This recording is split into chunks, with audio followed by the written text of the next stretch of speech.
Helo a chroeso i sesiynau paratoi at brofion mynediad a sesiynau cwestiwn ac atab seren.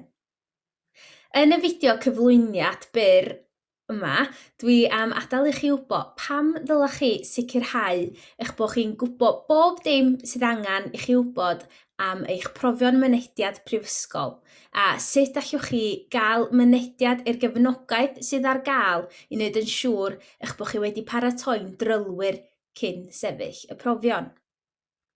Lois ydw i a nes i fynychu Ysgol Botwnog a Choleg Muron Dwyfor, Bwylleli. Nes i fy ngradd israddedig mewn Ffrangeg yng Ngholeg yr Iesu Rhydychen, felly mi gymys i'r prawf emlat pam o'n i'n ymgeisio.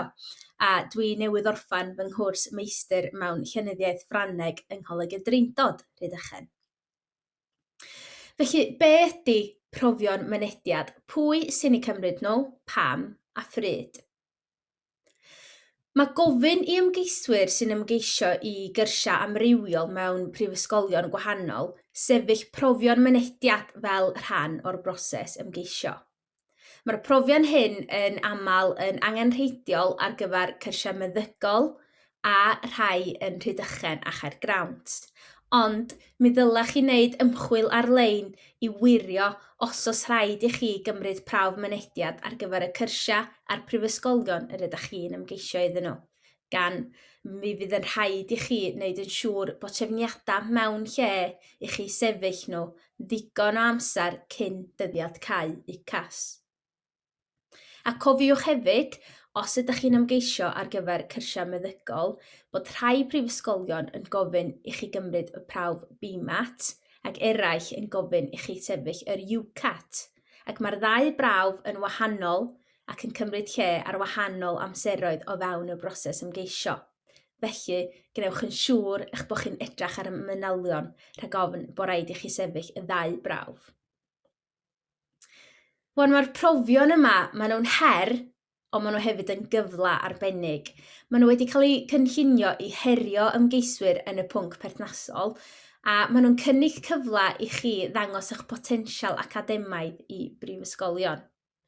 Dydyn nhw ddim yn brofion hawdd, ac maen nhw'n anodd yn fwriadol, fel y gall ymgeiswyr fel chi dangos eich bod chi medru roed yr wybodaeth da chi wedi feistroli yn yr ysgol neu goleg ar y waith a'i ddefnyddio fo i ddatrys problemau lot mwy cymlath. Wedyn mae hyn yn helpu prifysgolion i ddewis yr ymgeiswyr cryfa. Mae'r profion mynediad yn ychwanegol at eich datganiad personol ac mewn amryw o sefyllfaoedd, mi fydd cael eich gwahodd i fynychu cyfweliadau yn ddibynnol ar eich sgôr chi yn y prawf mynediad. Mae rhaid i chi gofrestru i sefyll eich prawf mynediad cyn dyddiad cau UCAS a bydd y rhaid i chi wirio efo'ch ysgol neu goleg i weld os ydyn nhw wedi cofrestru fel canolfan brawf ddigon o amser o flaen llaw. Neu fel arall, mi fydd rhaid i chi wneud trefniadau i gymryd y prawf yn rôl arall, a dydych chi ddim eisiau gadael hyn tan y funud ola. Mae'r mwyafrif o brofion mynediad yn cymryd lle ym mis Tachwedd, ddim yn hir ar ôl dyddiad cau UCAS ar y 15fed o Hydref. Ond mae'r UCAT, sef un o'r profion meddygol, yn cael ei sefyll ar adegau amrywiol rhwng mis Gorffennaf a Medi.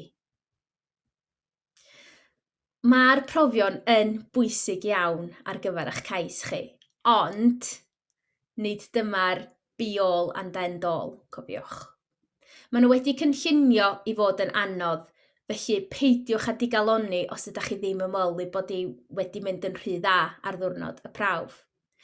Cofiwch hefyd, mae dim ond rhan o'r cais ar y cyfan ydy'r profion a bydd y prifysgolion yr ydych chi'n ymgeisio iddyn nhw yn ystyried eich marciau chi law yn llaw efo tystiolaeth bellach o'ch cais UCAS.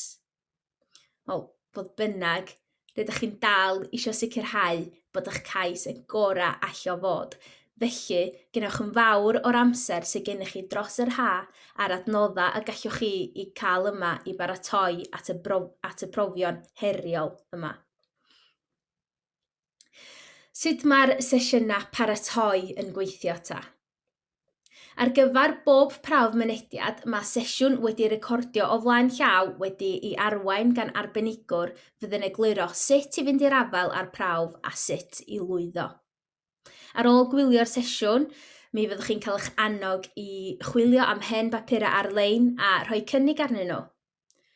Ac yn ystod yr wythnos sy'n dechrau ar y 5 o Orffennaf, bydd sesiwn cwestiwn ag atab byw gydag arbenigwr a phanel o gynfyfyrwyr seren sydd wedi sefyll y prawf yn ddiweddar ac wedi llwyddo i cael lle ar eu cyrsiau nhw.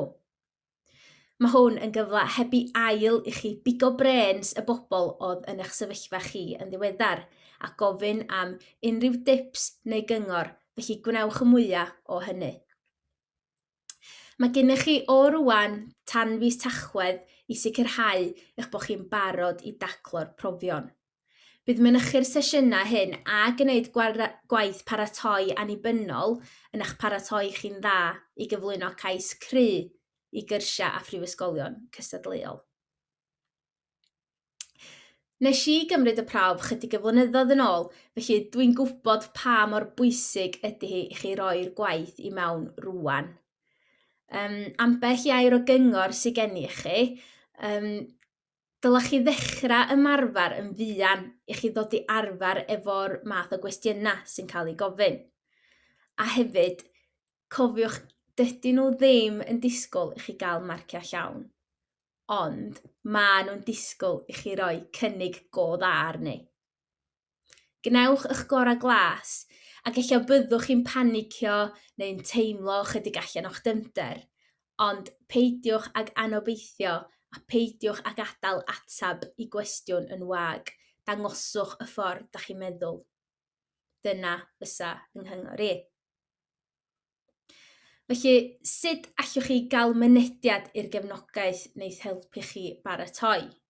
Ar yr ochr dechnegol, o heddiw, mi fyddwch chi'n cael mynediad i'r ystod eang o sesiynau tiwtorial ar amrywiaeth o brofion mynediad wnaethon ni sôn amdanyn nhw yn gynharach. Fydd yr rhain ar gael o'r ystafellioedd perthnasol yn yr rhestr a welwch chi yn y lobi. A mae croeso i chi wylio gymaint o'r adnoddau hyn a liciwch chi ar unrhyw bryd sydd yn gyfleus i chi.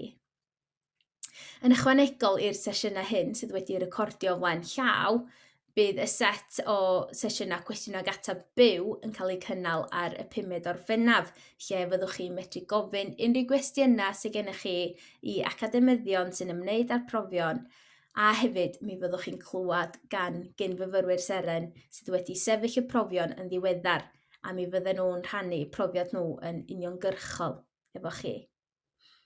Os na allwch chi fynychu'r sesiynau, peidiwch â phoeni. Maen nhw'n cael eu recordio a mi fydden nhw ar gael i chi fel bo'r angen ar ôl y digwyddiad. Ond wrth gwrs, fydd i ddim yn bosib i chi ofyn cwestiynau byw i'r panelwyr yn yr achos yna.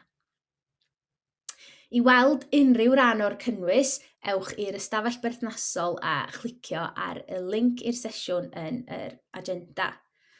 Efo'r cynnwys wedi'i recordio, bydd ffenest fideo yn agor gan adael i chi wylio yn syth yn eich porwr gwe, a bydd y sesiynau cwestiwn ag atab byw yn cael eu cynnal drwy Microsoft Teams Live Events.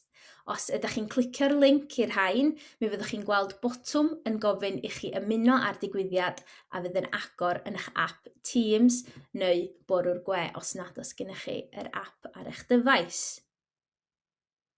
Mae'n gobeithio y byddwch chi yn gwneud y gorau o'r sesiynau yma sydd ar gael a phob lwc efo'r holl baratoadau. Hwyl!